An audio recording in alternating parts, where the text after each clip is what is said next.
Había un baile en Barretosa, de allá de Alaja salieron, porque querían bailar con Esperanza Valero, aquella hermosa muchacha, la novia de Juan Quintero. Quintero por el camino le dice a Pedro y a Pablo: tomaremos mucho vino, lo que se tomen yo pago, Esperanza es mi destino. Se me hace que hoy me la traigo. Llegaron a Barretosa, donde Esperanza se hallaba.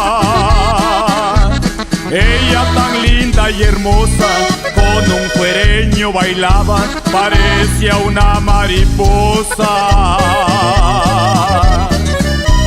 No más volar le faltaba.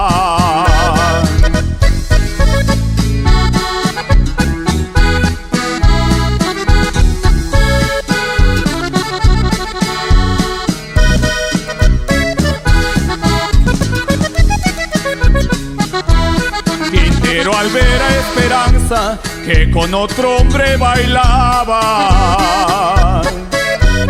sacó su pistola escuadra y a los dos les disparaba. El fuereño cayó a tierra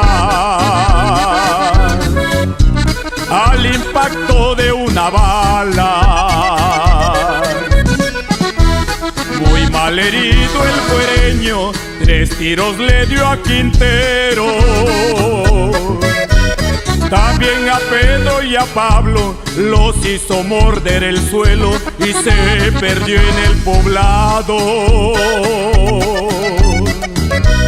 Con Esperanza Valero, el fuereño un jovencito que parecía un cualquiera,